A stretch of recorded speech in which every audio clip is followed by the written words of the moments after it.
To P S C world YouTube channel. ഇന്നത്തെ ക്ലാസ്സിൽ നമ്മൾ പഠിക്കുവാൻ പോകുന്നത് കേരളവുമായി ബന്ധപ്പെട്ട കറണ്ട് അഫയേഴ്സിന്റെ രണ്ടാം ഭാഗമാണ്. അപ്പൊ നമുക്ക് നേരെ ക്ലാസ്സിലേക്ക് കടക്കാം. ആദ്യ ചോദ്യം, ദേശീയ സൈബർ സുരക്ഷാ കോർഡിനേറ്റർ അഥവാ NCSC നാഷണൽ സൈബർ സെക്യൂരിറ്റി കോർഡിനേറ്ററായി നിയമിതനായ മലയാളിയാണ് lieutenant general MU Nair. Lieutenant general MU നായരാണ് ദേശീയ സൈബർ സുരക്ഷാ കോർഡിനേറ്ററായി നിയമിതനായ മലയാളി. അടുത്ത ചോദ്യം, ദുരന്തങ്ങൾ അതിജീവിക്കുന്നതിന് കുട്ടികളെ പ്രാപ്തമാക്കുന്നതിനുള്ള പ്രായോഗിക പരിശീലനമായി കുടുംബശ്രീ ബാലസഭയുടെ നേതൃത്വത്തിൽ ആരംഭിച്ച പദ്ധതിയാണ് സജ്ജം പദ്ധതി. എന്താണ് സജ്ജം പദ്ധതി? ദുരന്തങ്ങൾ അതിജീവിക്കുന്നതിന് കുട്ടികളെ പ്രാപ്തരാക്കുന്നതിനുള്ള പ്രായോഗിക പരിശീലനവുമായി കുടുംബശ്രീ ബാലസഭയുടെ നേതൃത്വത്തിൽ ആരംഭിച്ച പദ്ധതിയാണ് സജ്ജം പദ്ധതി. അടുത്ത ചോദ്യം, ISROയുടെ ആഭിമുഖ്യത്തിൽ APJ Abdul Kalam knowledge centre and space museum APJ Abdul Kalam knowledge centre and space museum ആരംഭിക്കുന്നത് തിരുവനന്തപുരം ജില്ലയിലെ കവടിയാറിലാണ്. തിരുവനന്തപുരം ജില്ലയിലെ കവടിയാറിലാണ് ISROയുടെ ആഭിമുഖ്യത്തിൽ APJ Abdul Kalam knowledge centre and space museum ആരംഭിക്കുന്നത്.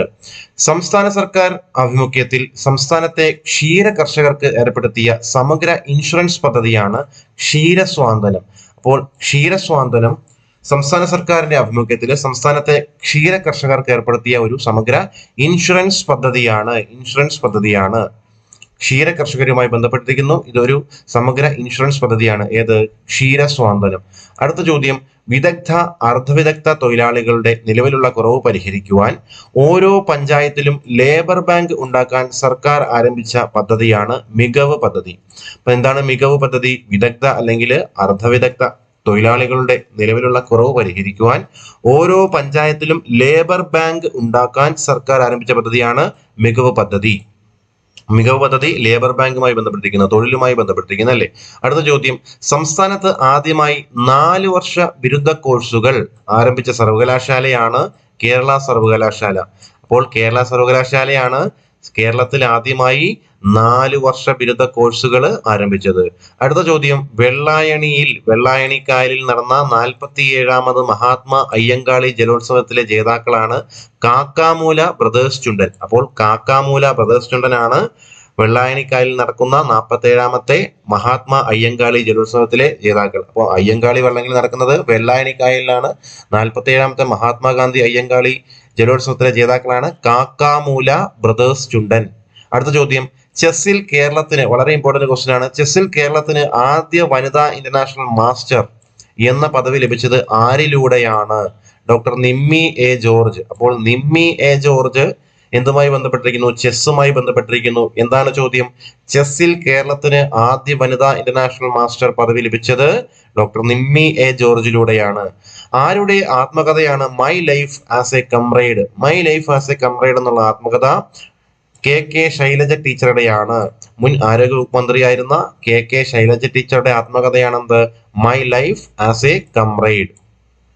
അടുത്ത ചോദ്യം, കേരളത്തിലെ ആദ്യ AI സ്കൂൾ ആരംഭിച്ചത് എവിടെയാണ്? കേരളത്തിലെ ആദ്യ AI സ്കൂൾ ആരംഭിച്ചത് തിരുവനന്തപുരം ജില്ലയിലെ ശാന്തിഗിരി വിദ്യാഭവൻ പോത്തൻകോട്.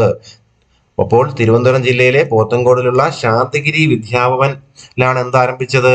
കേരളത്തിലെ ആദ്യ AI സ്കൂള് ആരംഭിച്ചത്. അടുത്ത ചോദ്യം, കേരളത്തിൽ നിലവിൽ വന്ന അന്താരാഷ്ട്ര കയാക്കിംഗ് കേന്ദ്രം ഏതാണ്? കേരളത്തിൽ നിലവിൽ വന്ന അന്താരാഷ്ട്ര കയാക്കിംഗ് കേന്ദ്രം കോഴിക്കോട് ജില്ലയിലെ പുലിക്കയത്താണ് സ്ഥിതി ചെയ്യുന്നത്. അപ്പോൾ പുലിക്കയം കോഴിക്കോട്. എന്താണ് ചോദ്യം? കേരളത്തിൽ നിലവിൽ വന്ന അന്താരാഷ്ട്ര കയാക്കിംഗ് കേന്ദ്രം, അതിന്റെ ചിത്രമാണ് തൊട്ടുമുകളിൽ കാണുന്നത്. അപ്പോൾ ഉത്തരം പുലിക്കയം കോഴിക്കോട്. അടുത്ത ചോദ്യം, രാജ്യത്തുടനീളം ഗവേണൻസ് സംവിധാനങ്ങൾ നടപ്പിലാക്കുന്നതിലെ മികവ് അംഗീകരിക്കുന്നതിനും പ്രോത്സാഹിപ്പിക്കുന്നതിനും വേണ്ടി അഡ്മിനിസ്ട്രേറ്റീവ് ആൻഡ് പബ്ലിക് ഗ്രീവൻസ് വകുപ്പ് ഏർപ്പെടുത്തിയ ദേശീയ ഗവേണൻസ് സിൽവർ അവാർഡ് കരസ്ഥമാക്കിയ കേരളത്തിലെ സർവകലാശാലയാണ് കേരള ഡിജിറ്റൽ സർവകലാശാല. അപ്പോൾ ചോദ്യം ഒന്നുകൂടെ, രാജ്യത്തുടനീളം ഗവേണൻസ് സംവിധാനങ്ങൾ നടപ്പിലാക്കുന്നതിലെ മികവ് അംഗീകരിക്കുന്നതിനും പ്രോത്സാഹിപ്പിക്കുന്നതിനും വേണ്ടി അഡ്മിനിസ്ട്രേറ്റീവ് ആൻഡ് പബ്ലിക് ഗ്രീവൻസ് വകുപ്പ് ഏർപ്പെടുത്തിയ ദേശീയ ഗവേണൻസ് സിൽവർ അവാർഡ് കരസ്ഥമാക്കിയ കേരളത്തിലെ സർവകലാശാലയാണ് കേരള ഡിജിറ്റൽ സർവകലാശാല. എന്തിനാണ്? കേരള GST വകുപ്പിന് വേണ്ടി തയ്യാറാക്കിയ ലക്കി ബിൽ മൊബൈൽ ആപ്പാണ് അവാർഡിന് അർഹമാക്കിയത്. അപ്പൊ എന്താണ്? കേരള GST വകുപ്പിന് വേണ്ടി തയ്യാറാക്കിയ ലക്കി ബിൽ എന്ന ഒരു മൊബൈൽ ആപ്പാണ് കേരള ഡിജിറ്റൽ സർവകലാശാലയെ ഈ ദേശീയ ഗവേണൻസ് സിൽവർ അവാർഡ് കരസ്ഥമാക്കാൻ സഹായിച്ചത്. അടുത്ത ചോദ്യം, എല്ലാവർക്കും ഇന്റർനെറ്റ് എന്ന ലക്ഷ്യത്തോടെ സംസ്ഥാന സർക്കാർ ആരംഭിച്ച പദ്ധതിയാണ് കെ ഫോൺ പദ്ധതി. കെ പിന്നെ FON. എന്താണ് K phone? Kerala fibre optic network. Kerala fibre optic network ആണ് കെ ഫോൺ പദ്ധതി. എന്താണ് ചോദ്യം? എല്ലാവർക്കും ഇന്റർനെറ്റ് എന്ന ലക്ഷ്യത്തോടെ സംസ്ഥാന സർക്കാർ ആരംഭിച്ച പദ്ധതിയാണ് കെ ഫോൺ പദ്ധതി, കേരള ഫൈബർ ഒപ്റ്റിക് നെറ്റ്വർക്ക്. അടുത്ത ചോദ്യം, മലയാളത്തിൽ വിജ്ഞാനകോശം എന്നിവ തയ്യാറാക്കുന്നതിൽ പ്രധാന പങ്ക് വഹിച്ച ഏത് വൈജ്ഞാനിക സാഹിത്യകാരനാണ് 2023 മെയ് 31 അന്തരിച്ചത്? ഉത്തരം ഡോക്ടർ വെള്ളായണി അർജുനൻ. ഡോക്ടർ വെള്ളായണി അർജുനനാണ് മലയാളത്തിൽ വിജ്ഞാനകോശം എന്നിവ തയ്യാറാക്കുന്നതിൽ പ്രധാന പങ്ക് വഹിച്ച 2023 മെയ് 31 അന്തരിച്ച വ്യക്തി ഡോക്ടർ വെള്ളായണി അർജുനൻ. അടുത്ത ചോദ്യം, അച്ചാണി രവി, ജനറൽ പിക്ചേഴ്സ് രവി എന്നീ പേരുകളിൽ അറിയപ്പെട്ടിരുന്ന പ്രമുഖ ചലച്ചിത്ര നിർമ്മാതാവും വ്യവസായിയുമായ വ്യക്തി 2023 ജൂലൈ 8 അന്തരിച്ചു. അദ്ദേഹത്തിന്റെ മുഴുവൻ പേരാണ് കെ രവീന്ദ്രനാഥൻ നായർ. ആരാണ് കെ രവീന്ദ്രനാഥൻ നായർ? അദ്ദേഹം അറിയപ്പെട്ടിരുന്ന പേരുകളാണ് അച്ചാണി രവി, ജനറൽ പിക്ചേഴ്സ് രവി എന്നീ പേരുകളിൽ അറിയപ്പെട്ടിരുന്ന പ്രമുഖ ചലച്ചിത്ര നിർമ്മാതാവും വ്യവസായിയുമായ വ്യക്തിയാണ് ആര്? Doctor K Raveendran Nair. അല്ലെ? അദ്ദേഹത്തെ അറിയപ്പെടുന്ന എന്തൊക്കെ പേരിലാണ്? Achani Ravi, general pictures Ravi. അദ്ദേഹത്തിന്റെ പ്രത്യേകത എന്താണ്? അദ്ദേഹം പ്രമുഖ ചലച്ചിത്ര നിർമ്മാതാവും വ്യവസായിയുമായിരുന്നു. അല്ലെ? 2023 ജൂൺ 8 അന്തരിച്ചു.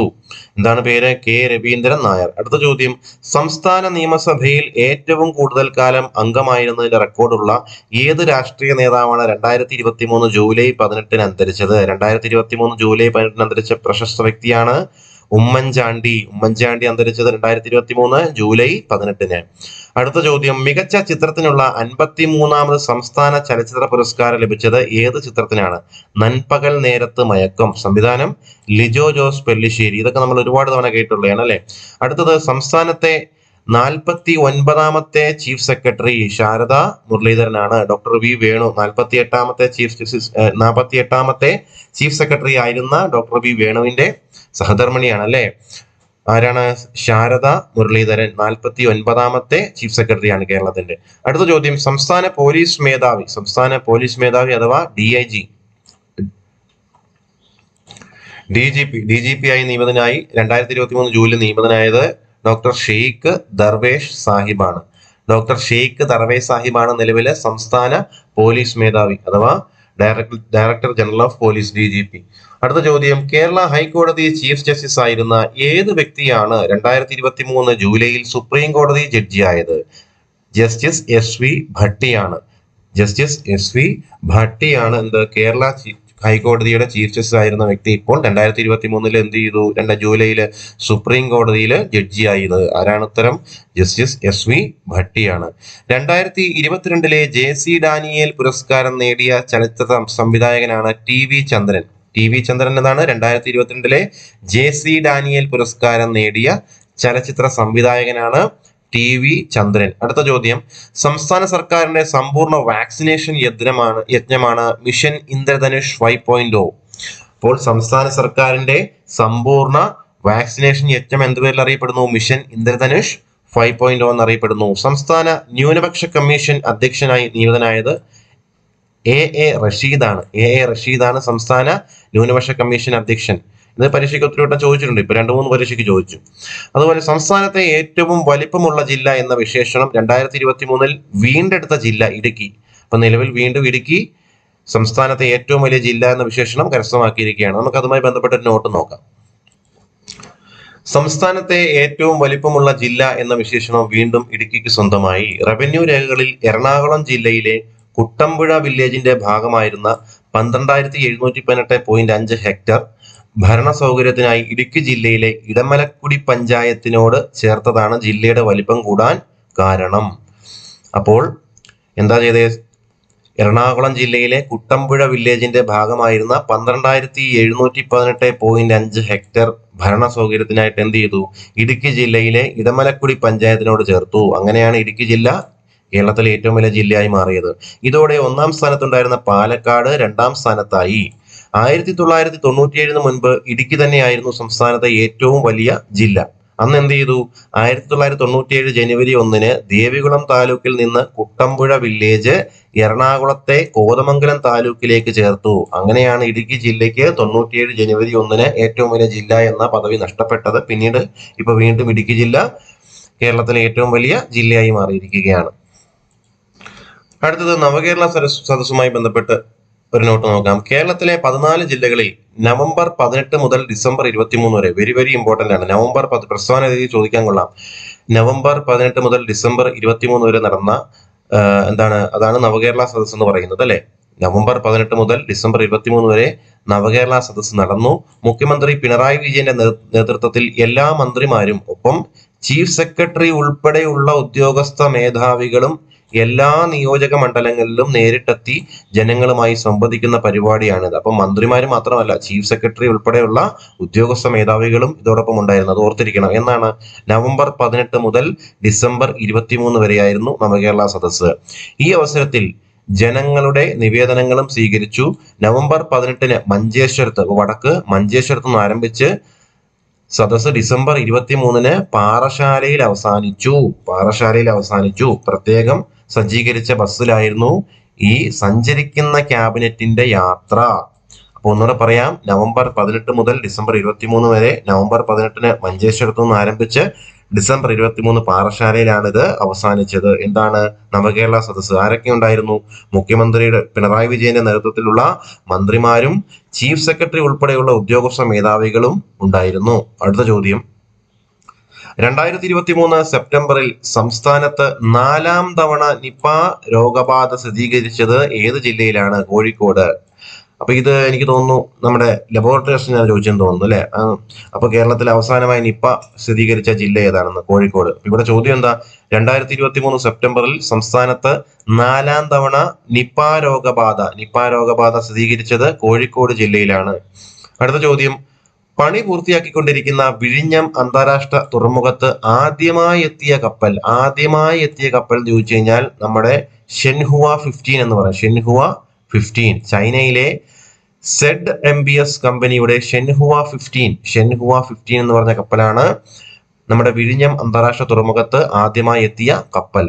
ഓസ്കാർ വിദേശ ഭാഷാ വിഭാഗത്തിൽ ഇന്ത്യയുടെ ഔദ്യോഗിക എൻട്രി ആയി തിരഞ്ഞെടുക്കപ്പെട്ട മലയാള ചിത്രമാണ് 2018 എവരിവൺ ഈസ് എ ഹീറോ.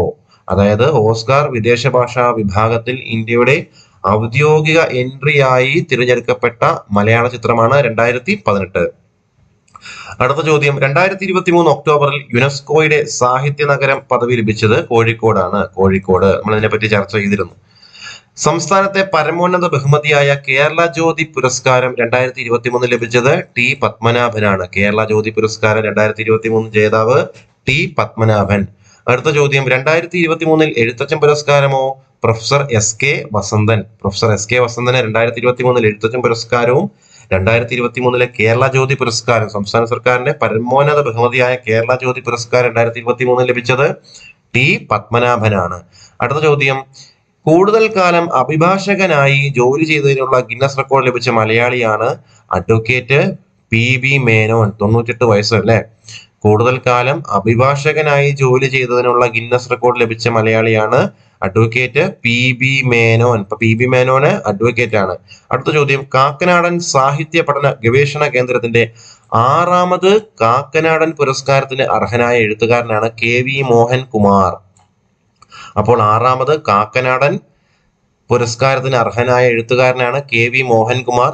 അദ്ദേഹത്തിന്റെ സമ്പൂർണ്ണ കഥകൾ എന്ന കൃതിക്കാണ് ഈ പറയുന്ന കാക്കനാടൻ പുരസ്കാരം ലഭിച്ചത്. ആർക്കാണ്? KV മോഹൻകുമാർ. അപ്പോൾ സമ്പൂർണ്ണ കഥകൾ എന്ന കൃതി ആരുടെയാണ്? KV മോഹൻകുമാറിന്റെയാണ്. അടുത്ത ചോദ്യം, കാലിക്കറ്റ് സർവകലാശാല chair for Gandhian studies and റിസർച്ചിന്റെ 2022 ഗാന്ധി ചെയർ അവാർഡ് മരണാനന്തര ബഹുമതിയായി ലഭിച്ചത് ആർക്കാണ്? ഉത്തരം ഉമ്മൻചാണ്ടിക്കാണ്. ഉമ്മൻചാണ്ടി. എന്നോട് പറയാം, കാലിക്കറ്റ് സർവകലാശാല chair for Gandhian studies and റിസർച്ചിന്റെ 2022 ഗാന്ധി ചെയർ അവാർഡ് മരണാനന്തര ബഹുമതിയായി ലഭിച്ചത് ഉമ്മൻചാണ്ടിക്കാണ്. അടുത്ത ചോദ്യം, 2023 ജൂലൈ 31 അന്തരിച്ച മുൻ കേരള നിയമസഭാ സ്പീക്കറാണ് വക്കം പുരുഷോത്തമൻ. ഇതും പരീക്ഷയ്ക്ക് ചോദിച്ചിരുന്നു അല്ലെ. 2023 ജൂലൈ 31 അന്തരിച്ച മുൻ കേരള നിയമസഭാ സ്പീക്കറാണ് വക്കം പുരുഷോത്തമൻ. 5ാമത് ഗ്ലോബൽ ആയുർവേദ ഫെസ്റ്റിവൽ വേദി കാര്യവട്ടം തിരുവനന്തപുരം. വളരെ ഇമ്പോർട്ടന്റ് ക്വസ്റ്റ്യൻ ആണ്. തിരുവനന്തപുരത്തെ കാര്യവട്ടത്താണ് എന്ത് നടന്നത്? 5ാമത് ഗ്ലോബൽ ആയുർവേദ ഫെസ്റ്റിവൽ. 5ാമത് ഗ്ലോബൽ ആയുർവേദ ഫെസ്റ്റിവൽ നടന്നത് കാര്യവട്ടം തിരുവനന്തപുരം. അടുത്ത ചോദ്യം, 2022 സംസ്ഥാനത്തെ മികച്ച പോലീസ് സ്റ്റേഷനുള്ള ചീഫ് മിനിസ്റ്റേഴ്സ് ട്രോഫി കരസ്ഥമാക്കിയത് പെരിന്തൽമണ്ണ പോലീസ് സ്റ്റേഷൻ, മലപ്പുറം ജില്ലയിലെ പെരിന്തൽമണ്ണ പോലീസ് സ്റ്റേഷനാണ് എന്ത് 2022 സംസ്ഥാനത്തെ മികച്ച പോലീസ് സ്റ്റേഷനുള്ള ചീഫ് മിനിസ്റ്റേഴ്സ് ട്രോഫി കരസ്ഥമാക്കിയ പോലീസ് സ്റ്റേഷൻ. 2ാം സ്ഥാനം കണ്ണൂർ ടൗൺ പോലീസ് സ്റ്റേഷനും 3ാം സ്ഥാനം വിതുര പോലീസ് സ്റ്റേഷൻ തിരുവനന്തപുരം എന്ന് ഓർത്തിരിക്കാം. അപ്പം വളരെ ഇമ്പോർട്ടന്റ് 1ാം സ്ഥാനമാണ് പെരിന്തൽമണ്ണ പോലീസ് സ്റ്റേഷൻ, മലപ്പുറം. അടുത്ത ചോദ്യം, 2023 കേരള പിറവിയോടനുബന്ധിച്ച് കേരള സർക്കാർ സംഘടിപ്പിച്ച ഒരാഴ്ച നീണ്ട പരിപാടിയാണ് കേരളീയം പദ്ധതി അല്ലെ. കേരളീയം പദ്ധതി അത് നവംബർ 1 മുതൽ നവംബർ 7 വരെയാണ് നടന്നത്. നമ്മൾ അതിനെപ്പറ്റി കഴിഞ്ഞ ക്ലാസ്സിൽ പറഞ്ഞിരുന്നു അല്ലെ. രാജ്യത്ത് ആദ്യമായി ജില്ലയ്ക്ക് ഔദ്യോഗിക പുഷ്പം, വൃക്ഷം, ജീവി എന്നിവയെ പ്രഖ്യാപിച്ച ജില്ലയാണ് കാസർഗോഡ്. അപ്പൊ കാസർഗോഡുകാർക്ക് സ്വന്തമായിട്ട് എന്തുണ്ട്? ഔദ്യോഗിക പുഷ്പമുണ്ട്, വൃക്ഷമുണ്ട്, അതുപോലെ തന്നെ ജീവിയുണ്ട്. ഏതൊക്കെയാണെന്ന് നോക്കാം. ഔദ്യോഗിക പുഷ്പം പെരിയ പോളത്താളിയാണ് ഔദ്യോഗിക പുഷ്പം അല്ലെ. വൃക്ഷം എന്താണ്? കാഞ്ഞിരമാണ്. ഔദ്യോഗിക വൃക്ഷം കാഞ്ഞിരമാണ്. പക്ഷി ഏതാണ്? വെള്ളവയറൻ പരുന്ത് അല്ലെങ്കിൽ വെള്ളവരയൻ പരുന്ത്. വെള്ളവയറൻ പരുന്ത് അല്ലെങ്കിൽ വെള്ളവരയൻ പരുന്താണ് ഔദ്യോഗിക പക്ഷി.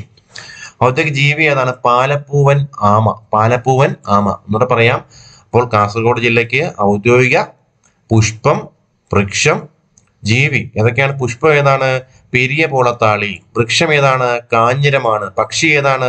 വെള്ളവയറൻ പരുന്ത് അല്ലെങ്കിൽ വെള്ളവരയൻ പരുന്ത്. ഇനി ഔദ്യോഗിക ജീവി ഏതാണ്? പാലപ്പൂവൻ ആമ ഔദ്യോഗിക ജീവി. അടുത്തത്, പഴങ്ങളിൽ നിന്ന് ഉൽപ്പാദിപ്പിക്കുന്ന കേരളത്തിന്റെ സ്വന്തം വൈൻ ഏത് ബ്രാൻഡ് നെയിമിൽ അറിയപ്പെടുന്നു? പഴങ്ങളിൽ നിന്ന് ഉൽപ്പാദിപ്പിക്കുന്ന കേരളത്തിന്റെ സ്വന്തം വൈന് നിള എന്ന ബ്രാൻഡിലാണ് അറിയപ്പെടുന്നത്. അപ്പൊ നിള എന്ന ബ്രാൻഡ് നെയിമിൽ അറിയപ്പെടുന്നത് എന്താണ്? കേരളത്തിന്റെ സ്വന്തം വൈനാണ് അല്ലെ. പഴങ്ങളിൽ ഉൽപ്പാദിപ്പിക്കുന്ന കേരളത്തിന്റെ സ്വന്തം വൈന് നിള എന്ന ബ്രാൻഡ് നെയിമിലാണ് അറിയപ്പെടുന്നത്. VS അച്യുതാനന്ദന്റെ 100ാം പിറന്നാൾ ദിനത്തിൽ അദ്ദേഹത്തിന്റെ ജീവിതം ആസ്പദമാക്കി പുറത്തിറങ്ങിയ പുസ്തകമാണ് ഒരു സമര നൂറ്റാണ്ട്. ആരാണ് രചിച്ചത്? KV സുധാകരനാണ്. KV സുധാകരൻ രചിച്ച അരനൂറ്റാണ്ട് എന്തുമായി ബന്ധപ്പെട്ടിരിക്കുന്നു? VS അച്യുതാനന്ദന്റെ 100ാം പിറന്നാളുമായി ബന്ധപ്പെട്ടിരിക്കുന്നു. അടുത്തത്, ഹൈദരാബാദ് നവീന സാംസ്കാരിക കലാകേന്ദ്രം നൽകുന്ന OV വിജയൻ സാഹിത്യ പുരസ്കാരം 2023 ലഭിച്ചത് PF മാത്യൂസിനാണ്. ഇത് പരീക്ഷയ്ക്ക് ചോദിച്ചു. OV വിജയൻ സാഹിത്യ പുരസ്കാരം 2023 PF മാത്യൂസിനാണ് ലഭിച്ചത്. കൃതി ഏതാണ്? മുഴക്കമാണ്. മുഴക്കം എന്ന കൃതി PF മാത്യൂസിന്റെയാണ്. രണ്ടിലും മായുണ്ട് അല്ലെ. മുഴക്കം എന്ന കൃതി ആരുടെയാണ്? PF മാത്യൂസിന്റെയാണ്. എന്താണ് പ്രത്യേകത? OV വിജയൻ സാഹിത്യ പുരസ്കാരം 2023. ഇതിന് കേരള സാഹിത്യ അക്കാദമി അവാർഡ് കിട്ടിയിരുന്നു. നമുക്കത് താഴോട്ട് പഠിക്കാം. കേരള ഭാഷാ ഇൻസ്റ്റിറ്റ്യൂട്ടിന്റെ പുതിയ ആസ്ഥാന മന്ദിരത്തിന്റെ പേരാണ് NV കൃഷ്ണവാര്യർ സ്മാരക മന്ദിരം. NV കൃഷ്ണവാര്യർ സ്മാരക മന്ദിരം. കേരള ഭാഷാ ഇൻസ്റ്റിറ്റ്യൂട്ടിന്റെ പുതിയ ആസ്ഥാന മന്ദിരത്തിന്റെ പേരാണ് NV കൃഷ്ണവാര്യർ സ്മാരക മന്ദിരം. അടുത്ത ചോദ്യം, കല, സാഹിത്യം, സാംസ്കാരികം തുടങ്ങിയ മേഖലകളിലെ സമഗ്ര സംഭാവനയ്ക്കുള്ള 2023 നിയമസഭാ അവാർഡ് ലഭിച്ചത് MD വാസുദേവൻ നായർക്കാണ്. MD വാസുദേവൻ നായർക്കാണ് എന്ത് 2023 നിയമസഭാ അവാർഡ് ലഭിച്ചത്. കുട്ടികളുടെ ആരോഗ്യപരവും വൈകാരികവുമായ വികാസത്തിനും അവരെ സാമൂഹിക വിപത്തുകളിൽ നിന്ന് അകറ്റുന്നതിനുമായി പ്രൈമറി സ്കൂളിൽ സംസ്ഥാന എക്സൈസ് വകുപ്പ് നടപ്പിലാക്കുന്ന പദ്ധതിയാണ് ബാല്യം അമൂല്യം. അപ്പോൾ ബാല്യം അമൂല്യം എന്ന പദ്ധതി എക്സൈസ് വകുപ്പുമായി ബന്ധപ്പെട്ടിരിക്കുന്നു. പ്രൈമറി സ്കൂൾ കുട്ടികളുമായി ബന്ധപ്പെട്ടിരിക്കുന്നു. എന്തിനാണ്? കുട്ടികളുടെ ആരോഗ്യപരവും വൈകാരികവുമായ വികാസത്തിനും അവരെ സാമൂഹിക വിപത്തുകളിൽ നിന്ന് അകറ്റുന്നതിനുമായി പ്രൈമറി സ്കൂളുകളിൽ സംസ്ഥാന എക്സൈസ് വകുപ്പ് നടത്തുന്ന പദ്ധതിയാണ് ബാല്യം അമൂല്യം പദ്ധതി. ബാല്യം അമൂല്യം സംസ്ഥാന എക്സൈസ് വകുപ്പ് എന്ന് ഓർത്തിരിക്കണം.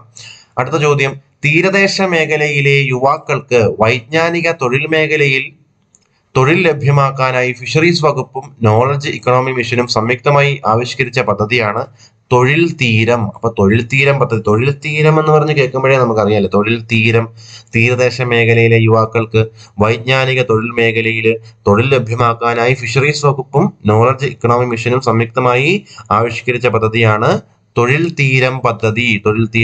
അടുത്ത ചോദ്യം വളരെ ഇമ്പോർട്ടന്റ് ക്വസ്റ്റ്യൻ ആണ്. നീതി ആയോഗിന്റെ മൾട്ടി ഡയമെൻഷണൽ ദാരിദ്ര്യ സൂചിക അഥവാ MPI എന്താണ്? മൾട്ടി ഡയമെൻഷണൽ പോവർട്ടി ഇൻഡെക്സ് ആണ്. മൾട്ടി ഡയമെൻഷണൽ ദാരിദ്ര്യ സൂചികയിൽ രാജ്യത്ത് ഏറ്റവും ദാരിദ്ര്യം കുറഞ്ഞ സംസ്ഥാനമായി തിരഞ്ഞെടുക്കപ്പെട്ടത് കേരളമാണ്. അപ്പൊ രാജ്യത്ത് ഏറ്റവും കുറവ് ദാരിദ്ര്യമുള്ള സംസ്ഥാനം കേരളമാണ്. MPI സൂചിക പ്രകാരം കേരളത്തിൽ 0.55% പേര് മാത്രമാണ് എന്ത് ദാരിദ്ര്യം അനുഭവിക്കുന്നത്. അപ്പൊ 0.55% ആളുകൾ മാത്രമേ കേരളത്തില് ദാരിദ്ര്യം അനുഭവിക്കുന്നുള്ളൂ ആര് പറയുന്നത്? നമ്മുടെ മൾട്ടി പോവർട്ടി ഇൻഡെക്സ് അഥവാ മൾട്ടി ഡയമെൻഷണൽ ദാരിദ്ര്യ സൂചിക സൂചിപ്പിക്കുന്നത് അല്ലെ. അപ്പൊ കേരളത്തില് ഏറ്റവും ദാരിദ്ര്യം കുറഞ്ഞ സംസ്ഥാനമാണ് കേരളം എന്ന് പറയുന്നു. അതുപോലെ തന്നെ നീതി ആയോഗിന്റെ റിപ്പോർട്ട് പ്രകാരം രാജ്യത്ത് ദാരിദ്ര്യമില്ലാത്ത ഏക ജില്ല എറണാകുളമാണ്.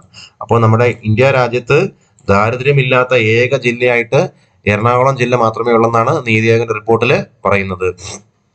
അടുത്തത് കേന്ദ്ര വിദ്യാഭ്യാസ മന്ത്രാലയം പുറത്തുവിട്ട സ്കൂൾ പ്രകടന നിലവാര സൂചിക പ്രകാരം 2020-22 അധ്യയന വർഷം രാജ്യത്ത് ഡിജിറ്റൽ പഠന രീതിയിൽ 2ാം സ്ഥാനമുള്ള സംസ്ഥാനമാണ് കേരളം. 2ാം സ്ഥാനമാണ് ഡിജിറ്റൽ പഠന രീതിയിൽ അല്ലെ. 1ാം സ്ഥാനം ആർക്കാണ്? പഞ്ചാബിനാണ്. 1ാം സ്ഥാനം പഞ്ചാബ്, 2ാം സ്ഥാനം കേരളത്തിന്. എന്തിനാണ്? നമ്മുടെ കേന്ദ്ര വിദ്യാഭ്യാസ മന്ത്രാലയം പുറത്തുവിട്ട സ്കൂൾ പ്രകടന നിലവാര സൂചിക പ്രകാരം 2020-22 അധ്യയന വർഷം രാജ്യത്തെ ഡിജിറ്റൽ പഠന രീതിയിൽ 2ാം സ്ഥാനം. ഡിജിറ്റൽ പഠന രീതിയിൽ കേരളത്തിന് 2ാം സ്ഥാനമാണ് അല്ലെ. 1ാം സ്ഥാനം ആർക്കാണ്? പഞ്ചാബിനാണ്. അടുത്ത ചോദ്യം, രാജ്യത്തെ എല്ലാ ജില്ലകളിലും ഹോൾമാർക്കിംഗ് സെന്റർ വന്നതോടുകൂടി സമ്പൂർണ്ണ ഹോൾമാർക്കിംഗ് സംസ്ഥാനമായി മാറിയത് കേരളമാണ്. അപ്പോൾ സമ്പൂർണ്ണ ഹോൾമാർക്കിംഗ് സംസ്ഥാനമായി മാറിയത് കേരളമാണ്. അടുത്ത ചോദ്യം, വൃക്ക മാറ്റിവെക്കൽ നടത്തുന്ന രാജ്യത്തെ ആദ്യ ജില്ലാ ആശുപത്രി എന്ന നേട്ടം രാജ്യത്തെ ആദ്യ ജില്ലാ ആശുപത്രി എന്ന നേട്ടം കൈവരിച്ച ആശുപത്രിയാണ് എറണാകുളം ജനറൽ ആശുപത്രി. അപ്പോൾ എറണാകുളം ഗവൺമെന്റ് ഹോസ്പിറ്റൽ ഉണ്ട്. എറണാകുളം ജനറൽ ആശുപത്രിയാണ് എന്ത്? വൃക്ക മാറ്റിവെക്കൽ നടത്തിയോടെ അല്ലെ. അങ്ങനെ നടത്തിയ രാജ്യത്തെ തന്നെ ആദ്യത്തെ ഒരു ജില്ലാ ആശുപത്രിയാണ് എറണാകുളം ജനറൽ ആശുപത്രി. അടുത്ത ചോദ്യം, കേരള സംഗീത നാടക അക്കാദമി അംഗീകരിച്ച കലാരൂപങ്ങളുടെ പട്ടികയിൽ 2023 നവംബറിൽ ഇടം പിടിച്ച കലാരൂപമാണേത്? മിമിക്രി. അപ്പൊ കേരള സംഗീത നാടക അക്കാദമി അംഗീകരിച്ച കലാരൂപങ്ങളുടെ പട്ടികയിൽ 2023 നവംബറിൽ ഇടം പിടിച്ച കലാരൂപമാണ് മിമിക്രി. സംസ്ഥാനത്തെ ആദ്യ ടൈഗർ സഫാരി പാർക്ക് വരുന്നത് കോഴിക്കോട് ജില്ലയിലെ ചക്കിട്ടപ്പാറയിലാണ്. എന്ത്? സംസ്ഥാനത്തെ ആദ്യ ടൈഗർ സഫാരി പാർക്ക് നിലവിൽ വരുന്നത്. അടുത്ത ചോദ്യം, കേരള സാക്ഷരതാ മിഷൻ ബ്രാൻഡ് അംബാസഡർ ആകുന്ന മലയാള ചലച്ചിത്ര താരമാണ് ഇന്ദ്രൻസ് അല്ലെ. കേരള സാക്ഷരതാ മിഷൻ ബ്രാൻഡ് അംബാസഡർ ആണ് ആര്? ഇന്ദ്രൻസ്. പശ്ചിമഘട്ട വികസന പദ്ധതികളുടെ നടത്തിപ്പും മേൽനോട്ടവും ആസൂത്രണ വകുപ്പിൽ നിന്ന് ഏത് വകുപ്പിലേക്കാണ് മാറ്റിയത്? കൃഷി വകുപ്പ്. അപ്പം നിലവില് പശ്ചിമഘട്ട വികസന പദ്ധതികളുടെ നടത്തിപ്പും മേൽനോട്ടവും കൃഷി വകുപ്പിലാണ് നിക്ഷിപ്തമായിരിക്കുന്നത് അല്ലെ. അപ്പോൾ നേരത്തെ എവിടെയായിരുന്നു? ആസൂത്രണ വകുപ്പിലായിരുന്നു അല്ലെ. ആസൂത്രണ വകുപ്പിൽ നിന്ന് നിലവിലെ കൃഷി വകുപ്പിലേക്കാണ് പശ്ചിമഘട്ട വികസന പദ്ധതികളുടെ നടത്തിപ്പും മേൽനോട്ടവും നിലവില് കൃഷി വകുപ്പിലാണ് മാറ്റിയിരിക്കുന്നത്. 2023 നവംബർ 21 വിട പറഞ്ഞ പ്രശസ്ത മലയാളി എഴുത്തുകാരിയാണ് പി വത്സല. അപ്പൊ 2021 നവംബർ 21 പി വത്സല അന്തരിക്കുന്നത്. ഒപ്പം തന്നെ നമ്മുടെ മുൻ സുപ്രീം കോടതി ജഡ്ജി ആദ്യ വനിതയായിട്ടുള്ള നമ്മുടെ ജസ്റ്റിസ് ഫാത്തിമ ബീവി അന്തരിക്കുന്നത് നവംബർ 23. അപ്പൊ പി വത്സല നവംബർ 21 അന്തരിക്കുന്നു. നവംബർ 23 2023 ഫാത്തിമ ബീവി അന്തരിക്കുന്നു. അടുത്ത നമുക്ക് കേരള സാഹിത്യ അക്കാദമി പുരസ്കാരങ്ങൾ നോക്കാം. കേരള സാഹിത്യ അക്കാദമി പുരസ്കാരങ്ങളിൽ വിശിഷ്ടാംഗത്വം നേടിയവര് doctor M M Basheer, N Prabhakaran. അതുപോലെ സമഗ്ര സംഭാവന പുരസ്കാരം നേടിയവര് Sreekandapuram Krishnankutty, Rathi Saxena, doctor Pallippuram Murali, John Samuel, K P Sudheera, doctor K P Sukumaran. ഇപ്പൊ doctor K P Sukumaran, K P Sudheera, John Samuel, Pallippuram Murali, രതി സക്സേന, ശ്രീകൃഷ്ണപുരം കൃഷ്ണൻകുട്ടി തുടങ്ങിയവർക്ക് സമഗ്ര സംഭാവന പുരസ്കാരം ലഭിച്ചു. ആർക്കൊക്കെയാണ് വിശിഷ്ടാംഗത്വം ലഭിച്ചത്? അത് ഇമ്പോർട്ടന്റ് ആണ്. വിശിഷ്ടാംഗത്വം ലഭിച്ച ആർക്കൊക്കെയാണ്? ഡോക്ടർ എം എം ബഷീറിനും എൻ പ്രഭാകരനുമാണ് കേരള സാഹിത്യ അക്കാദമി പുരസ്കാരം വിശിഷ്ടാംഗത്വം 2022-23 ലഭിച്ചത്. അടുത്തത് നോവൽ വി ഷിനിലാലിന്റെ സമ്പർക്ക ക്രാന്തി. വി ഷിനിലാലിന്റെ സമ്പർക്ക ക്രാന്തിയാണ് മികച്ച നോവൽ. സമ്പർക്ക ക്രാന്തി വി ഷിനിലാലിന്റെ നോവലിനാണ് മികച്ച നോവലായിട്ട് തിരഞ്ഞെടുക്കപ്പെട്ടത്. അടുത്തത് ഈ PF മാത്യൂസിന്റെ മുഴക്കം. ഇതിനെ നമ്മൾ മേളിൽ പറഞ്ഞു OV വിജയൻ പുരസ്കാരം 2023 കിട്ടിയെന്ന് പറഞ്ഞല്ലേ. അപ്പോൾ ഇതൊരു ചെറുകഥയാണ്. ചെറുകഥ PF മാത്യൂസിന്റെ മുഴക്കം. അപ്പൊ കേരള സാഹിത്യ അക്കാദമി പുരസ്കാരത്തില് ചെറുകഥ ഇതിൽ ആർക്കാ കിട്ടിയത്? മുഴക്കം എന്ന കൃതിക്ക് PF മാത്യൂസിനാണ് കിട്ടിയത്. അടുത്തത് NG ഉണ്ണികൃഷ്ണന്റെ കടലാസ് മുദ്ര. ഇത് കടലാസ് മുദ്രയല്ല, ഇത് കടലാസ് വിദ്യയാണ്. യഥാർത്ഥത്തിൽ കടലാസ് വിദ്യ എന്നാണ്. ഇത് PSC ബുള്ളറ്റിൻ ഉൾപ്പെടെ കടലാസ് മുദ്ര എന്നാണ് കിടക്കുന്നത്. കടലാസ് വിദ്യ എന്നാണ് ആ കവിതയുടെ പേര്. ആരുടെയാണ്? NG ഉണ്ണികൃഷ്ണന്റെയാണ്. NG ഉണ്ണികൃഷ്ണന്റെ കടലാസ് വിദ്യ. അതാണ് മികച്ച കവിത. അടുത്ത ചോദ്യം, മികച്ച നാടകം ഏതാണ്? എമിൽ മാധവിയുടെ കുമരു. ഇത് പരീക്ഷയ്ക്ക് ചോദിച്ചല്ലേ. കുമരു ആരുടെയാണ്? എമിൽ മാധവിയുടെയാണ്, നാടകമാണ്. അടുത്തത് നിരൂപണം. ശാരദക്കുട്ടിയുടെ എത്രയെത്ര പ്രേരണകൾ. എത്രയെത്ര പ്രേരണകൾ എന്ന നിരൂപണം ആരുടെയാണ്? ശാരദക്കുട്ടിയുടെയാണ്. അടുത്തതും പരീക്ഷയ്ക്ക് ചോദിച്ച ചക്കരമാമ്പഴം. ചക്കരമാമ്പഴം ആരുടെയാണ്? ഡോക്ടർ K ശ്രീകുമാറിന്റെയാണ്. K ശ്രീകുമാറിന്റെ ബാലസാഹിത്യ കൃതിയാണ് അല്ലെ എന്ത്? ചക്കരമാമ്പഴം. K ശ്രീകുമാറിന്റെ ബാലസാഹിത്യം. അടുത്തത് ആത്മകഥ. ആത്മകഥ BR ഭാസ്കറിന്റെ ന്യൂസ് റൂം. അദ്ദേഹം ഒരു മാധ്യമപ്രവർത്തകനായിരുന്നു. അതുപോലെ തന്നെ ഇത് ഇമ്പോർട്ടൻ്റ് ആണെന്ന് പറയാൻ കാര്യം എന്താണെന്ന് വെച്ചാൽ ഇദ്ദേഹം അടുത്ത 2024 ജൂണിൽ അന്തരിക്കുകയുണ്ടായി. അപ്പോൾ അതുകൊണ്ട് ഈ ന്യൂസ് റൂം എന്നുള്ളത് BRP ഭാസ്കറിന്റെ ആത്മകഥയാന്നുള്ളത് നന്നായി ഓർത്തിരിക്കണം. ന്യൂസ് റൂം എന്നുള്ളത് BRP ഭാസ്കറിന്റെയാണ്, അദ്ദേഹത്തിന്റെ ആത്മകഥയാണെന്ത്? ന്യൂസ് റൂം എന്നുള്ളത്. അടുത്ത വിവർത്തനം V രവികുമാർ. അപ്പൊ ബോദ്ലർ എന്ന് പറയുന്ന വിവർത്തനത്തിനാണെന്ത്? V രവികുമാറിന് വിവർത്തനത്തിനുള്ള പുരസ്കാരം ലഭിച്ചത്. അടുത്തത് ഹാസ്യസാഹിത്യം. ഹാസ്യസാഹിത്യം ജയന്ത് കാമച്ചേരിൽ. ജയന്ത് കാമച്ചേരിലാണ് ഹാസ്യസാഹിത്യ പുരസ്കാരം കിട്ടിയത്. എന്താണ്? ഒരു കുമരകംകാരന്റെ കുരുത്തംകെട്ട ലിഖിതങ്ങൾ. ഒരു കുമരകംകാരന്റെ കുരുത്തംകെട്ട ലിഖിതങ്ങൾ എന്ന് പറയുന്ന കൃതിക്കാണ് ജയന്ത് കാമച്ചേരിലിന് ഹാസ്യസാഹിത്യ പുരസ്കാരം ലഭിച്ചത്. ജയന്ത് കാമച്ചേരിൽ ഒരു കുമരകംകാരന്റെ കുരുത്തംകെട്ട ലിഖിതങ്ങൾ വളരെ ഇമ്പോർട്ടന്റ് ആണ്. ഹാസ്യസാഹിത്യ കൃതിയാണ്. ഒന്നുകൂടെ പറയാം. വിവർത്തനം V രവികുമാർ. ബോദ്ലെയർ എന്ന് പറയുന്ന കൃതി വിവർത്തനം ചെയ്തു ആര്? V രവികുമാർ. ആത്മകഥ വളരെ വളരെ ഇമ്പോർട്ടന്റ് ആണ്. ന്യൂസ് റൂം എന്ന BR ഭാസ്കറിന്റെ ആണ് ആത്മകഥയ്ക്കുള്ള പുരസ്കാരം കിട്ടിയത്. BRP ഭാസ്കറിന്റെ ന്യൂസ് റൂം. ബാലസാഹിത്യം ചക്കരമാമ്പഴം ഡോക്ടർ K ശ്രീകുമാറിന്റെയാണ്. നിരൂപണം ശാരദക്കുട്ടിയുടെ എത്രയെത്ര പ്രേരണകൾക്കാണ്. നാടകം എമിൽ മാധവിയുടെ കുമരുവിനാണ്. കവിത NG ഉണ്ണികൃഷ്ണന്റെ കടലാസ് വിദ്യയ്ക്കാണ്. പരീക്ഷയ്ക്ക് ചോദിച്ചിരുന്നു. അതുപോലെ തന്നെ PF മാത്യൂസിന്റെ മുഴക്കമാണ് ചെറുകഥ. മികച്ച ചെറുകഥ PF മാത്യൂസിന്റെ മുഴക്കം. നോവല് V ഷിനിലാലിന്റെ സമ്പർക്ക ക്രാന്തി.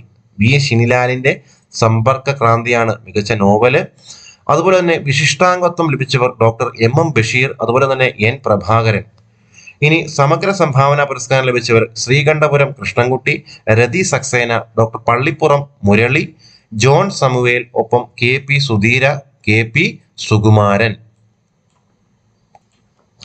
അടുത്ത ചോദ്യം, കേരളത്തിലെ വനിതാ ക്രിക്കറ്റിന്റെ ഗുഡ്വിൽ അംബാസിഡറായി നിയമിതയായ സിനിമാ താരമാണ് ആര്? കീർത്തി സുരേഷ്. അപ്പോൾ നിലവിലെ കേരളത്തിലെ വനിതാ ക്രിക്കറ്റിന്റെ ഗുഡ്വിൽ അംബാസിഡറായി നിയമിതയായ സിനിമാ താരമാണ് കീർത്തി സുരേഷ്. അടുത്ത ചോദ്യം, സംസ്ഥാന വിനോദസഞ്ചാര വകുപ്പിന്റെ നിയന്ത്രണത്തിൽ കേരളത്തിലെ ആദ്യത്തെ ഡെസ്റ്റിനേഷൻ വെഡ്ഡിംഗ് കേന്ദ്രം ആരംഭിച്ചത് ശംഖുമുഖത്താണ്. തിരുവനന്തപുരം ജില്ലയിലെ ശംഖുമുഖത്താണ് സംസ്ഥാന വിനോദസഞ്ചാര വകുപ്പിന്റെ നിയന്ത്രണത്തില് കേരളത്തിലെ ആദ്യത്തെ ഡെസ്റ്റിനേഷൻ വെഡ്ഡിംഗ് കേന്ദ്രം ആരംഭിച്ചത് തിരുവനന്തപുരം ജില്ലയിലെ ശംഖുമുഖത്താണ്. അടുത്ത ചോദ്യം, കേരളത്തിലെ പ്രധാന വിനോദസഞ്ചാര കേന്ദ്രങ്ങളെ ഹെലികോപ്റ്റർ മുഖേന ബന്ധിപ്പിക്കുന്ന ഹെലി ടൂറിസം പദ്ധതിയുടെ ആദ്യഘട്ടം നടപ്പാക്കുന്നത് കൊച്ചിയിലാണ്. കേരളത്തിലെ പ്രധാന വിനോദസഞ്ചാര കേന്ദ്രങ്ങളെ ഹെലികോപ്റ്റർ മുഖേന ബന്ധിപ്പിക്കുന്ന ഹെലി ടൂറിസം പദ്ധതിയുടെ ആദ്യഘട്ടം നടപ്പാക്കുന്ന എവിടെയാണ്? കൊച്ചിയിലാണ്. അടുത്ത ചോദ്യം, ദേശീയ ഗ്രാമീണ തൊഴിലുറപ്പ് പദ്ധതിയുടെ സോഷ്യൽ ഓഡിറ്റിംഗിൽ ഒന്നാമതുള്ള സംസ്ഥാനമാണ് കേരളം. ദേശീയ ഗ്രാമീണ തൊഴിലുറപ്പ് പദ്ധതിയുടെ സോഷ്യൽ ഓഡിറ്റിംഗിൽ ഒന്നാമതുള്ള സംസ്ഥാനമാണ് കേരളം. അടുത്ത ചോദ്യം, 28ാമത് കേരള രാജ്യാന്തര ചലച്ചിത്രോത്സവത്തിൽ മികച്ച ചിത്രത്തിനുള്ള സുവർണ ചകോര ലഭിച്ച ചിത്രമാണ് ഇവിൾ ഡസ് നോട്ട് എക്സിസ്റ്റ് എന്ന ജാപ്പനീസ് ചിത്രത്തിനാണ്. ഈ പറയുന്ന ഇനിയൊരു 4-5 ചോദ്യം വളരെ ഇമ്പോർട്ടന്റ് ആണ് കേട്ടോ. 28ാമത്തെ കേരള രാജ്യാന്തര ചലച്ചിത്രോത്സവത്തില് മികച്ച ചിത്രത്തിനുള്ള സുവർണ ചകോരം ലഭിച്ച ചിത്രമാണ് ജാപ്പനീസ് ചിത്രമായ ഇവിൾ ഡസ് നോട്ട് എക്സിസ്റ്റ്. അടുത്ത ചോദ്യം, 28ാമത്തെ കേരള രാജ്യാന്തര ചലച്ചിത്രോത്സവത്തില് മികച്ച സംവിധായകനുള്ള രജത ചകോരം, മികച്ച സംവിധായകനാണ് രജത ചകോരം പുരസ്കാരം കൊടുക്കുന്നത്. ഉത്തരം ഷോഖിർ ഖൊലിക്കോവ്. ആരാണ്? ഷോഖിർ ഖൊലിക്കോവ് എന്ന് പറയുന്ന ആൾക്കാണ് എന്ത് കിട്ടിയത്? മികച്ച സംവിധായകനുള്ള രജത ചകോര പുരസ്കാരം ലഭിച്ചത്. അദ്ദേഹത്തിന്റെ ചിത്രമായിരുന്നു സൺഡേ. സൺഡേ എന്ന ചിത്രത്തിന്റെ സംവിധായകനായിട്ടുള്ള ഷോഖിർ ഖൊലിക്കോവിനാണ് എന്ത് കിട്ടിയത്? മികച്ച സംവിധായകനുള്ള രജത ചകോര പുരസ്കാരം ലഭിച്ചത്. എന്തിലാണ്? 28ാമത്തെ കേരള രാജ്യാന്തര ചലച്ചിത്രോത്സവത്തില്. അടുത്തത് 28ാമത്തെ കേരള രാജ്യാന്തര ചലച്ചിത്രോത്സവത്തില് ആജീവനാന്ത നേട്ടത്തിനുള്ള പുരസ്കാരം സ്വന്തമാക്കിയത് ക്രിസ്റ്റോഫ് സനൂസി എന്നാണ്. ക്രിസ്റ്റോഫ് സനൂസി, അദ്ദേഹം പോളണ്ടുകാരനാണ്. ആരാണ്?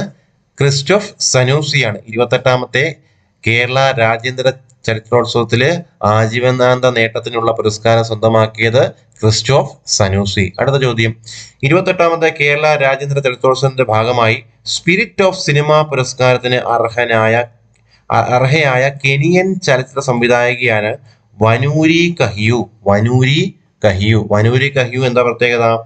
സ്പിരിറ്റ് ഓഫ് സിനിമ പുരസ്കാരത്തിന് അർഹയായ കെനിയൻ ചലച്ചിത്ര സംവിധായികയാണ്. കെനിയക്കാരിയാണ് അല്ലെ. അവർക്ക് എന്താ കിട്ടിയത്? സ്പിരിറ്റ് ഓഫ് സിനിമ പുരസ്കാരമാണ് കിട്ടിയത്. ആർക്കാണ്? വനൂരി കഹിയു. അപ്പൊ ഞാൻ മേളിൽ പറഞ്ഞ ഒന്നുകൂടെ പറയാം, 3 28ാമത്തെ കേരള രാജ്യാന്തര ചലച്ചിത്രോത്സവത്തിലെ മികച്ച ചിത്രത്തിനുള്ള സുവർണ ചകോരം, മികച്ച ചിത്രത്തിനാണ് സുവർണ ചകോരം കിട്ടുന്നത്. അത് ജാപ്പനീസ് ചിത്രമായിട്ടുള്ള ഇവിൾ ഡസ് നോട്ട് എക്സിസ്റ്റ് എന്ന് പറഞ്ഞ ചിത്രത്തിനാണ് കിട്ടിയത്. പരീക്ഷയ്ക്ക് ചോദിച്ചിരുന്നു. അടുത്തത് 28ാമത്തെ കേരള രാജ്യാന്തര ചലച്ചിത്രോത്സവത്തിലെ മികച്ച സംവിധായകനുള്ള രജത ചകോരം ലഭിച്ചത് ഷോഖിർ ഖൊലിക്കോവ്. സൺഡേ എന്ന് പറഞ്ഞ ചിത്രത്തിന് ഷോഖിർ ഖൊലിക്കോവ് എന്ന് പറഞ്ഞ ആൾക്കാണെന്ത്? മികച്ച സംവിധായകനുള്ള രജത ചകോരം ലഭിച്ചത്. അടുത്തത് ആജീവനാന്ത നേട്ടത്തിനുള്ള പുരസ്കാരം സ്വന്തമാക്കിയത് ക്രിസ്റ്റോഫ് സനൂസിയാണ്. ക്രിസ്റ്റോഫ് സനൂസിക്കാണ് എന്ത് കിട്ടിയത്? ആജീവനാന്ത പുരസ്കാരം കിട്ടിയത്. അടുത്തത് സ്പിരിറ്റ് ഓഫ് സിനിമ പുരസ്കാരത്തിന് അർഹയായ കെനിയക്കാരി ആരാണ്? വനൂരി കഹിയു ആണ് എന്ത്? സ്പിരിറ്റ് ഓഫ് സിനിമ പുരസ്കാരം ലഭിച്ചത്. അടുത്തത് കേരള കാർട്ടൂൺ അക്കാദമി ചെയർമാനായി തിരഞ്ഞെടുക്കപ്പെട്ടത് സുധീർ നാഥിനെയാണ്. കേരള കാർട്ടൂൺ അക്കാദമി ചെയർമാനായിട്ട് തിരഞ്ഞെടുക്കപ്പെട്ടത് സുധീർ നാഥ്. അടുത്ത ചോദ്യം, രാജ്യത്ത് കോവിഡ് ഉപവകഭേദമായ JN1 ആദ്യമായി റിപ്പോർട്ട് ചെയ്ത സംസ്ഥാനമാണ് കേരളം എന്ന് പരീക്ഷയ്ക്ക് ചോദിച്ചു. JN1 എന്ന് പറഞ്ഞ ഒരു ഉപവകഭേദമാണ് കോവിഡിന്റെ. JN1 റിപ്പോർട്ട് ചെയ്തത്, അതായത് രാജ്യത്ത് ആദ്യമായിട്ട് കോവിഡിന്റെ ഉപവകഭേദമായിട്ടുള്ള JN1 റിപ്പോർട്ട് ചെയ്ത ആദ്യ സംസ്ഥാനമാണ് കേരളം. അടുത്ത ചോദ്യം, ഐക്യരാഷ്ട്ര സംഘടനയുടെ കുട്ടികളുടെ വിഭാഗമായ യുണിസെഫ്, നമുക്കറിയാം കുട്ടികളുടെ വിഭാഗമാണ് യുണിസെഫ് അല്ലെ. യുണിസെഫിന്റെ യൂത്ത് കണ്ടന്റ് ക്രിയേറ്ററായി കേരളത്തിൽ നിന്നും തിരഞ്ഞെടുക്കപ്പെട്ട വിദ്യാർത്ഥിയാണ് S. ഉമ. അപ്പൊ യുണിസെഫിന്റെ യൂത്ത് കണ്ടന്റ് ക്രിയേറ്ററായി കേരളത്തിൽ നിന്നും തിരഞ്ഞെടുക്കപ്പെട്ട വിദ്യാർത്ഥിയാണ് S. ഉമ. ഈ ഒരു ചോദ്യത്തോടു കൂടി കേരളവുമായി ബന്ധപ്പെട്ട 2023 പ്രധാനപ്പെട്ട കറണ്ട് അഫയേഴ്സിൻ്റെ പാർട്ട് 2 അവസാനിക്കുകയാണ്. അപ്പോൾ ഞാനിതുവരെ 4 ക്ലാസ്സുകൾ ചെയ്തിട്ടുണ്ട്. ഇന്ത്യയുമായി ബന്ധപ്പെട്ട 2 ക്ലാസ്സുകൾ, കേരളവുമായി ബന്ധപ്പെട്ട 2 ക്ലാസ്സുകൾ. 2023 കറണ്ട് അഫയേഴ്സ് മാത്രം. ഞാൻ യൂട്യൂബിൽ നോക്കിയപ്പോൾ അങ്ങനെ കേരളവുമായി ബന്ധപ്പെട്ട് അല്ലെങ്കിൽ ഇന്ത്യയുമായി ബന്ധപ്പെട്ട് മാത്രം സെപ്പറേറ്റ് ക്ലാസ്സുകൾ ഞാനങ്ങനെ കണ്ടില്ല. ഇനി ഉണ്ടെങ്കിൽ ക്ഷമിക്കുക, ഞാൻ നോക്കിയിട്ട് കണ്ടില്ല. അതുകൊണ്ട് ഞാൻ കേരളവുമായി ബന്ധപ്പെട്ട് മാത്രം, ഇന്ത്യയുമായി ബന്ധപ്പെട്ട് മാത്രമുള്ള കറണ്ട് അഫയേഴ്സ് ഒരു മാതൃഭൂമിയുടെ ഒരു പബ്ലിക്കേഷൻ എന്നാണ് ഞാൻ ചെയ്യുന്നത്. കാരണം കഴിഞ്ഞ കുറേ നാളായിട്ട് 2024 മുതൽ നടന്ന പരീക്ഷ, അതുപോലെ തന്നെ ഈ സെപ്റ്റംബർ വരെ ലാസ്റ്റിൽ നടന്ന ആലപ്പുഴ ജില്ലയുടെ LD ക്ലർക്ക് പരീക്ഷ വരെ നമ്മൾ പരിശോധിച്ച് കഴിഞ്ഞാൽ തീർച്ചയായിട്ടും ഈ ഒരു പബ്ലിക്കേഷനിൽ നിന്ന് 2023 കറണ്ട് അഫയേഴ്സ് PSC ചോദിക്കുന്നത് ഈ ഒരു പബ്ലിക്കേഷൻ ആണെന്ന് ഏറെക്കുറെ അഭിപ്രായപ്പെടേണ്ടി വരും. കാരണം 21 LDCക്ക് ഇതുപോലെ തന്നെ ചോദിച്ചിരുന്നു. അതുപോലെ തന്നെ 10th പ്രിലിംസ് 6 ഘട്ടങ്ങളായിട്ട് നടന്ന അന്നും ഇതുപോലെ മാതൃഭൂമിയുടെ അപ്ലിക്കേഷൻ ചോദിച്ചിരുന്നു. പിന്നെ PSC ബുള്ളറ്റിനും അതിനും പ്രയോറിറ്റി കൊടുക്കുക. പക്ഷേ ഈ ഒരു ആലപ്പുഴ ജില്ലയുടെ പരീക്ഷ വരെ നമ്മൾ പരിശോധിച്ച് കഴിഞ്ഞാൽ തീർച്ചയായിട്ടും ഈ ഒരു മെറ്റീരിയലിൽ നിന്ന് ക്വസ്റ്റ്യൻസ് വന്നിട്ടുണ്ട്, അതേപടി തന്നെ വന്നിട്ടുണ്ട് ക്വസ്റ്റ്യൻസ്. അപ്പം ഞാനത് സെപ്പറേറ്റ് ആയിട്ട് അതുകൊണ്ടാണ് കേരളം ഇന്ത്യ എന്ന് വേർതിരിച്ച് ക്ലാസ്സുകൾ എടുത്തു തരുന്നത്. അപ്പം എല്ലാവർക്കും ക്ലാസ്സുകൾ ഇഷ്ടപ്പെടുന്നുണ്ടെന്ന് ഞാൻ വിശ്വസിക്കുന്നു. അപ്പം സബ്സ്ക്രൈബ് ചെയ്തിട്ടില്ലാത്തവർ ചാനൽ സബ്സ്ക്രൈബ് ചെയ്യണമെന്ന് അഭ്യർത്ഥിക്കുന്നു. ക്ലാസ്സുകൾ ഇഷ്ടപ്പെട്ടാൽ അതാത് ക്ലാസ്സിന് നിങ്ങൾ ലൈക്ക് ചെയ്ത് സപ്പോർട്ട് ചെയ്യണമെന്ന് ഞാൻ അഭ്യർത്ഥിക്കുകയാണ്. ഒപ്പം തന്നെ എന്തെങ്കിലും പോരായ്മകളുണ്ടെങ്കിൽ നിങ്ങൾക്ക് ധൈര്യമായിട്ട് അത് സൂചിപ്പിക്കാവുന്നതാണ്. അപ്പം സപ്പോർട്ട് ചെയ്യുന്ന എല്ലാവർക്കും ആത്മാർത്ഥമായി ഞാൻ നന്ദി അറിയിക്കുന്നു. Thank you all.